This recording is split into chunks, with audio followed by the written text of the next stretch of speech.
그러면 이렇게 악재가 계속 나오는데 우리 빨리 도망가야 될까요? 사실 테슬라의 최대 악재가 지금 하나 남아있잖아요. 바로 2분기 실적인데요. 7월 27일쯤에 테슬라 2분기 실적 발표가 나올 텐데 그게 제 생각에는 최고의 악재가 될 수 있을 것 같아요. 반갑습니다. 안주주입니다. 요즘 테슬라에 각종 악재가 쏟아지고 있죠. 테슬라를 팔았다가 다시 사야 되나? 이런 고민에 빠지신 분들이 많이 있습니다. 그래서 제가 오늘은 작정하고 테슬라 악재 총정리를 해보려고 합니다. 각각의 악재에 대한 자세한 설명은 생략하고 휙휙 요약해서 말씀드릴게요. 첫 번째 악재는 금리 인상입니다. 고성장주는 금리 인상의 타격을 많이 받아요. 테슬라는 고성장주니까 금리 인상이 다른 가치주들보다 훨씬 더 큰 영향을 받습니다. 성장주라고 하는 것이 미래 가치가 포함돼서 현재 주가가 형성이 되는 건데 금리가 높으면 미래 가치에 대한 할인율이 높아지거든요. 그래서 보통 주가가 하락합니다. 그리고 두 번째 악재는 생산 차질입니다. 상하이 봉쇄로 공장이 셧다운 됐었고요. 그리고 상하이 공장에서 만든 부품을 사용하는 캘리포니아 공장까지 생산 차질이 발생했어요. 오스틴과 베를린 공장이 배터리 부족과 그리고 중국의 항만 운영 문제 때문에 생산에 어려움을 겪고 있다고 하고요. 2분기 차량 인도수가 기존 전망치인 31만 대를 하회한 24.5만 대 정도로 기록할 것으로 봅니다. 그리고 세 번째 악재는 이 생산 차질과 맥을 같이 하는 건데 바로 공급망 문제예요. 공급망 차질 장기화 때문에 2022년 차량 생산 회복은 굉장히 희박해 보입니다. 그리고 네 번째 악재는 직원을 해고하고 있다는 거예요. 일론 머스크는 지난 22일 블룸버그 인터뷰에서 앞으로 3개월 동안 전체 인력의 3에서 3.5%를 감축할 예정이다. 그렇게 밝혔습니다. 미국은 11월에 중간 선거가 있는 만큼 바이든 대통령은 고용 감축에 대해서 되게 민감한데요. 그래서 지금 일론 머스크와 바이든이 신경전을 벌이고 있고요. 이것도 악재로 작용을 하고 있습니다. 그리고 다섯 번째 악재는 비트코인 쇼크입니다. 테슬라가 비트코인에 투자했는데 그 손실이 꽤 클 것이다 추산을 하고 있어요.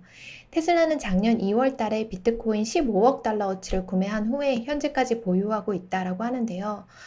여기서 뭐 테슬라의 기업 가치를 고려해 볼 때 그 손실이 아주 큰 부분은 아니겠지만 그래도 2분기 실적에 좀 영향을 미칠 수 있을 거다라고 하는 게 악재로 작용하고 있습니다.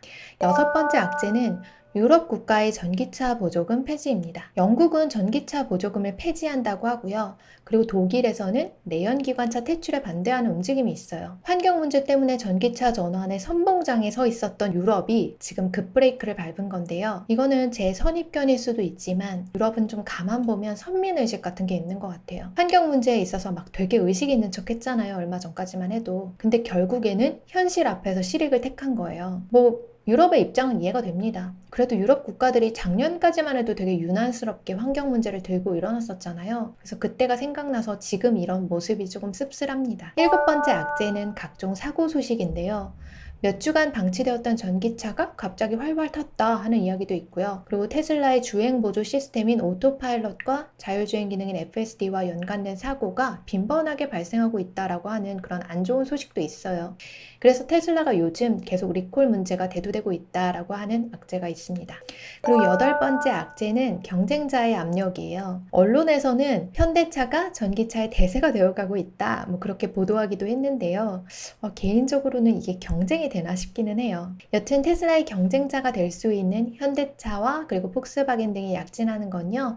장기적으로 볼 때 악재라고 볼 수도 있겠죠. 그리고 마지막으로 아홉 번째 제가 악재라고 생각하는 거는요. 바로 트위터입니다. 트위터 인수에 대해서 일론 머스크는 비일관적인 태도로 투자자들을 혼란스럽게 하고 있어요. 물론 머스크가 트위터상에서 하는 이야기나 그리고 괜한 시비나 싸움 이런 것들도 역시 악재가 될 수 있겠죠. 테슬라의 악재를 제가 막 찾아보니까 줄줄이 사탕처럼 계속 나오는데요. 일단 눈에 띄게 큼직한 거는 제가 다 말씀드린 것 같아요. 그러면 이렇게 악재가 계속 나오는데 우리 빨리 도망가야 될까요? 사실 테슬라의 최대 악재가 지금 하나 남아있잖아요. 바로 2분기 실적인데요. 7월 27일쯤에 테슬라 2분기 실적 발표가 나올 텐데 그게 제 생각에는 최고의 악재가 될 수 있을 것 같아요. 만약에 전망을 하회하는 실적이 나온다면 그리고 심지어 적자가 나온다면 이걸 압도할 만한 악재가 없어 보이는데요. 여기서 만약 이런 악재에도 불구하고 주가가 하락하지 않는다면 어떻게 반응을 해야 될까요? 시장의 악재에도 불구하고 더 이상 하락하지 않는 시점이 언젠가는 올 거예요. 이렇게 악재가 쏟아져도 시장이 멘탈을 탈탈 털어가도 안 털리고 끝까지 남아있는 분들이 있을 거니까요. 하락장이 장기간 지속될수록 결국에는 그런 분들만 남거든요. 이런 분들은 온갖 악재가 나와도 이미 단련된 상태여가지고 추가로 악재가 나와도 눈 하나 깜짝 안 할 건데요. 이런 소신 있는 투자자분들만 시장에 남아있다라고 하면 악재가 나와도 더 이상 주가가 반응하지 않는 시기가 올 거예요. 이럴 때까지는 근데 좀 시간이 걸리기는 할 것 같은데요. 그래서 결국 인내심 있는 투자자분들만 시장에 남을 때까지 시장은 광란의 하락을 계속하겠죠. 대부분의 투자자분들은 이런 인내심을 가진 투자자가 되지 못합니다. 그리고 기관 투자자분들 같은 경우에는요, 인내심 없는 투자자니까 다른 대안을 찾아서 자금을 이동시키고 있어요. 지금 그 대안으로 요즘 많이 열광하는 투자가 있는데요. 바로 중국 시장에 투자를 하는 것입니다. 최근 휘청휘청한 미국 주식을 가지신 분들이 요즘 눈여겨보는 투자가 있는데 그건 바로 중국 투자예요. 요즘 투자자분들께서 중국 투자에 관심이 굉장히 많으시더라고요. 중국 투자에 대한 매력을 느끼는 이유를 제가 요약을 해서 말씀드려 볼게요. 중국의 경우에는 주가 하락의 골이 진짜 깊었거든요. 그래서 이미 갈 때까지 간 것 같다라는 생각을 가지신 것 같고요. 그리고 중국이 코로나 봉쇄를 풀면서 금리를 인하하고 그리고 경기도 부양하고 있어요. 그리고 테크 기업에 대한 규제가 굉장히 심했었는데 이런 규제들도 좀 완화를 하고 있는 분위기입니다.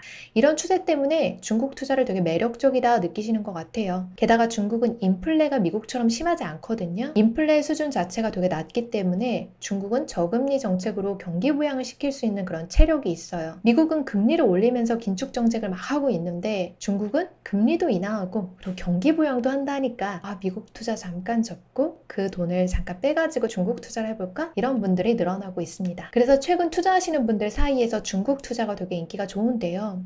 표면적으로 보면 중국 투자하기 되게 좋은 시점인 거는 저도 동의합니다. 하지만 중국 투자에 앞서서 중국 투자할 때 주의하셔야 될 부분이 두 가지가 있어요. 중국 기업은 시장이 아니라 공산당에 의해서 주도가 됩니다. 그리고 공산당은 일부 기업의 세력이 너무 커지는 것을 두려워하고요. 잘 아시는 중국 기업 중에 텐센트랑 알리바바가 있을 건데 이런 기업들도 공산당의 피해자죠. 그리고 미국에 상장된 중국 기업들에 잇따른 상장 폐지 문제도 있는데요. 이게 크게 보면 다 이 공산당 리스크에 포함된 걸로 볼 수가 있습니다. 주식 투자자들은 기본적으로 해당 기업에 대한 리스크랑 시장 변수에 대한 리스크 이 두 가지를 짊어지고 투자를 하시는 건데요.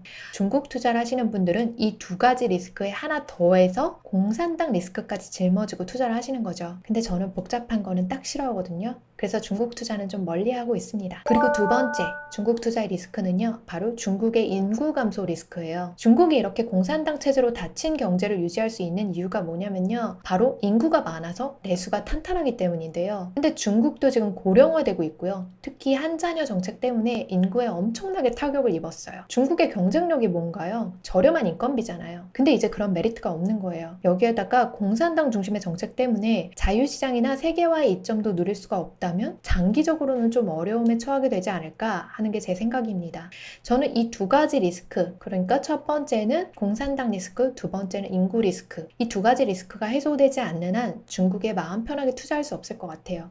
예전에 제가 진짜 공격적으로 막 투자할 때는요, 저도 막 하이 리스크 하이 리턴 막 이거 외치면서 과감하게 중국 투자를 했었는데요. 지금은 그렇게 못하겠더라고요. 중국 투자는 지금 제 상황에서는 너무 모험적이라서 먼 훗날에 제가 돈을 더 많이 벌면 그때 다시 한번 생각해 보려고 합니다. 테슬라의 수많은 악재 속에서 위기설이 나오는 것도 이상한 일은 아니에요. 근데 주목할 거는 거시 환경에 따른 일방적인 하방 압력이 아니라 펀더멘털이죠. 테슬라는 전기차 기업 중에서 압도적인 실적을 보이고 있습니다. 단기 악재로 생산 문제 등이 많이 있지만요. 향후 그런 문제들이 해결되고 그리고 생산의 가속도가 붙는다라고 하면 기대 이상의 실적이 가능할 거예요. 그리고 테슬라는 가격 전가력을 가진 기업입니다. 글로벌 공급망 쇼크나 원자재 가격 상승 이런 문제들 때문에 비용 문제가 너무 많은 시기지만요.